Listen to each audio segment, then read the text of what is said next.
Hello மக்களே, இன்னைக்கு நம்ம என்ன வந்து எடுத்துருக்கோம்னு பார்த்தீங்கன்னா, நம்ம பல்சரோட நியான் 125 தான். இந்த வண்டி வந்து ஆல்ரெடியே லான்ச்சு. சொல்லப்போனால் பழைய மாடல் தான் இது. இந்த வண்டி இந்த 2025க்கு நீங்கள் எடுக்கலாமா வேணாமான்னு ஃபுல் ரிவ்யூ இங்கே பண்ணியிருக்கேன். அதோட ஸ்பெசிஃபிகேட்லாம் சொல்லியிருக்கேன்.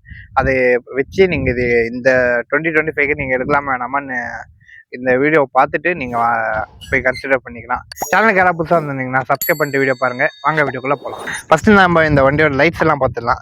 லைட்ஸ் பார்த்தீங்கன்னா நம்மளுக்கு எதுவுமே ஒரு சேஞ்சஸ் எதுவும் இல்லை. பார்த்தீங்கன்னா எல்லாமே நம்மளுக்கு ஹாலோஜன் தான் தந்துருக்காங்க.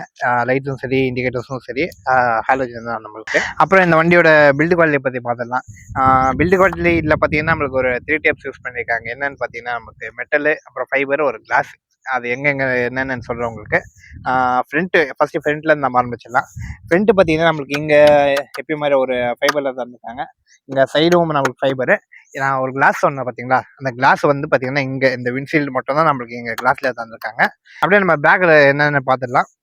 பேக்கில் இங்கே பார்த்தீங்கன்னா நம்மளுக்கு பெட்ரோல் டேங்க் பார்த்தீங்கன்னா நம்மளுக்கு மெட்டலில் தந்திருக்காங்க. இந்த டேங்கோட எக்ஸ்டென்ஷன் பார்த்தீங்கன்னா அதுவும் பார்த்தீங்கன்னா நம்மளுக்கு ஃபைபர் தான் தந்திருக்காங்க.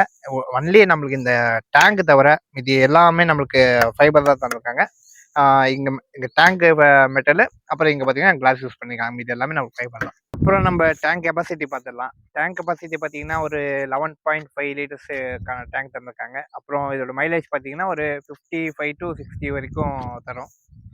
அப்புறம் பட்டன்ஸை பொறுத்து பார்த்தீங்கன்னா நம்மளுக்கு அஸ்யூஷுவல் மாதிரி தான் நம்மளுக்கு ஹார்னுக்கான ஸ்விட்ச், அப்புறம் இண்டிகேட்டர் இருக்குது. மேலே பார்த்தீங்கன்னா நம்மளுக்கு செப்பரேட் தான் இருந்திருக்காங்க. ஹை பீம், லோ பீம் அதுக்கான ஸ்விட்ச். இங்கே அதுக்கு மேலே பார்த்தீங்கன்னா நம்மளுக்கு ஃபாஸ்ட் லைட் தந்திருக்காங்க. ரைட் சைடில் பார்த்தீங்கன்னா நம்மளுக்கு எப்பயும் மாதிரி கில் ஸ்விட்ச், அப்புறம் நம்மளுக்கு இங்கே செல்ஃப் ஸ்டார்ட் அதுக்கான ஸ்விட்சும் தந்துருக்காங்க. வேறு எதுவும் பெருசாக பட்டன்ஸ் இல்லைங்க. அப்புறம் நம்ம இங்கே டிஸ்பிளே பற்றி பார்த்துடலாம். இதில் பார்த்தீங்கன்னா நம்மளுக்கு இதில் ஒரு செமி டிஜிட்டலுக்கான அது ஒரு டிஸ்பிளே தந்திருக்காங்க. ஆர்பிஎம் பார்த்தீங்கன்னா நம்மளுக்கு இங்கே நம்மளுக்கு ஏற மாதிரி இந்த மாதிரி ஒரு தந்திருக்காங்க. இது பழைய மாடலேருந்து எதுவும் மாற்றாமல் அதே மாதிரி தான் இருக்குது. அப்புறம் இங்கே இந்த ரைட் சைடில் பார்த்தீங்கன்னா நம்மளுக்கு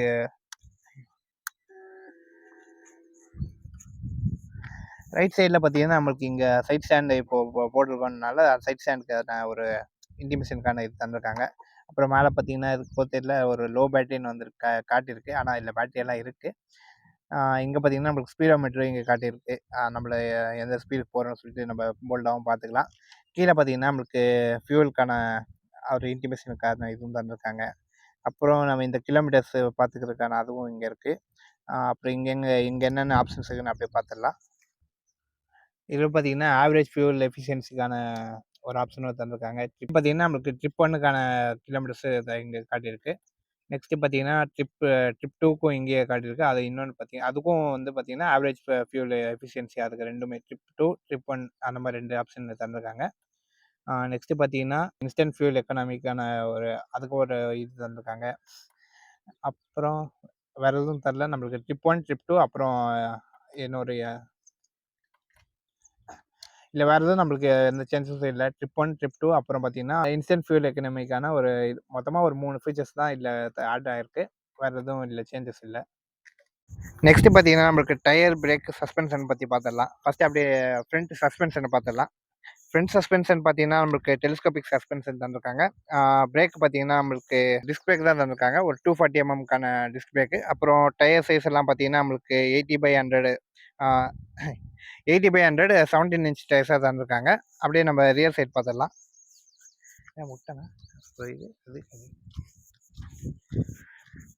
பேக் சஸ்பென்ஷன் பார்த்தீங்கன்னா நம்மளுக்கு ட்வின் கேஸ் ஷாக் சஸ்பென்ஷன் தந்திருக்காங்க. அப்புறம் பார்த்தீங்கன்னா பிரேக்கை பார்த்தீங்கன்னா நம்மளுக்கு ட்ரம் பிரேக் தான் தந்திருக்காங்க. ட்ரம் பிரேக் ஒரு 130 mm ட்ரம் பிரேக் தந்திருக்காங்க. டயர் சைஸ் எல்லாம் பார்த்துடலாம். டயர் சைஸ் பார்த்தீங்கன்னா 100/90 17 inches டயர்ஸை தந்திருக்காங்க. நெக்ஸ்ட்டு நம்ம இந்த வண்டியோட இன்ஜினை பற்றி பார்த்துடலாம். இன்ஜினோட சிசி பார்த்தீங்கன்னா 124.4 cc with twins spark engine தந்திருக்காங்க. இப்போ இதோட பவர் பார்த்தீங்கன்னா நம்மளுக்கு 11.8 PS 8500 RPMோட இருக்குது. டார்க் பார்த்தீங்கன்னா நம்மளுக்கு 10.10 Nm டார்க்கு. அப்புறம் 6500 RPM வரைக்கும் நம்மளுக்கு தருது. 5 கியர் பாக்ஸோட நம்மளுக்கு இந்த 125 cc வண்டி வருது. ஓகே மக்களே, இப்போ இந்த வண்டியோட ரைட் ரிவ்யூ பார்த்துடலாமா? ஓகே மக்களே, இப்போது நம்ம இந்த நியான் 125ஓட ரைட் ரிவ்யூ பார்த்துடலாம். இது எப்படி இருக்குன்னால உங்களுக்கு அப்படியே ஓட்டி உங்களுக்கு காட்டுறேன் நான். வாங்க ஸ்டார்ட் பண்ணலாம்.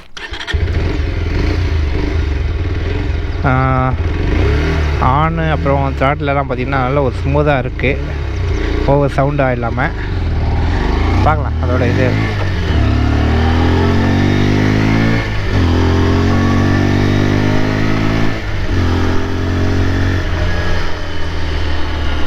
இல்லை ஒரு மைனஸ் வந்து என்ன பார்த்திங்கன்னா, நம்ம இந்த கியர் ஷிஃப்ட் பண்ணும்போது இதில் என்ன மைனஸ்ன்னு பார்த்தீங்கன்னா, நம்மளுக்கு இந்த கியர் ஷிஃப்ட் பண்ணும்போது பார்த்திங்கன்னா நம்மளுக்கு அந்த சவுண்டு, அந்த கியர் ஸ்விட்சிங் சவுண்டு வந்து ரொம்ப ஒரு டக்கு டக்கு டக்குன்னு அந்த மாதிரி ஒரு இடிக்குது. அதனால் இதோட கியர் ஷிஃப்டிங் சவுண்டு, இந்த ஷிஃப்டிங் மட்டும் கொஞ்சம் பார்த்து கொஞ்சம் இம்ப்ரூவ்மெண்ட் இருந்துச்சுன்னா இது நல்லாயிருக்கும். இந்த 125 மாடலாக இருந்தாலும் சரி, ஏன்னா அதுவும் ஒரு கியர் தான். அதனால் நம்மளுக்கு ஷிஃப்ட் பண்ணும்போது ஒரு ஸ்மூத் ஷிஃப்ட் மாதிரி இல்லாமல் கொஞ்சம் சவுண்டாக கேட்குது. அதை மட்டும் கொஞ்சம் நெக்ஸ்ட் அப்டேட்டில் ஏதாவது மாற்றுற மாதிரி இருந்துச்சுன்னா அதை கொஞ்சம் மாற்றினா நல்லாயிருக்கும். அது எனக்கு தோணுன ஒரு கருத்து, அதை உங்களுக்கு சொல்கிறேன் நான். நெக்ஸ்ட் இதோட ஸ்பீடு முடிஞ்சிருக்கும், நான் போகிறேன் ஸ்பீடு எவ்வளோ போகுதுன்னு நம்ம பார்ப்போம். பிரேக்கு அப்படியே அந்த ஸ்பீடுக்கு போயிட்டு நம்ம அந்த பிரேக்கிங்கு அப்புறம் சஸ்பென்ஷன் பார்த்துக்கலாம். சஸ்பென்ஷன்ஸ் நல்லாயிருக்கு, ஓரளவுக்கு ஓகே தான் சஸ்பென்ஷனு.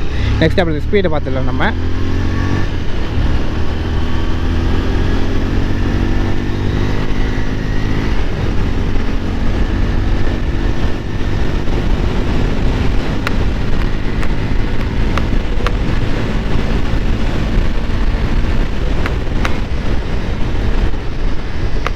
இந்த ஒரு ரோட்டில் நான் என்னால் முடிஞ்ச வரைக்கும் ஒரு 82 வரைக்கும் போயிருக்கேன். ஏன்னா இந்த 125 ஒரு 80 கொடுக்கும் எக்ஸ்பெக்ட் பண்ணேன். பார்த்தா ஒரு 80 தாண்டிடுச்சு. இன்னும் வந்து இன்னும் ஒரு ஹைவேலெலாம் போனீங்கன்னா இன்னும் ஸ்பீடெல்லாம் ஓகே தான். ஆனால் இது ஸ்பீடுக்குன்னெலாம் எடுக்கிறதில்ல. இது சொல்லப்போனால் இது ஒரு ஃபேமிலி பைக் தான். அதனால் ஃபேமிலி பைக் எப்படி ஓட்டணுமோ அந்த மாதிரி நம்ம ஓட்டிக்கலாம்.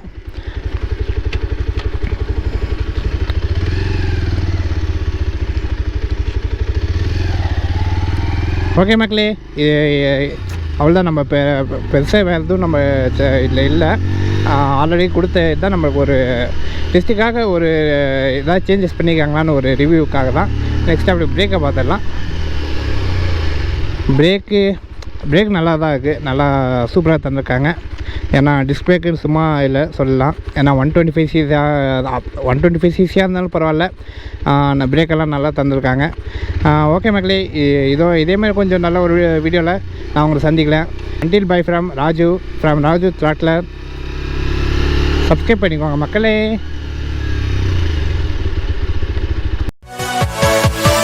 Yeah.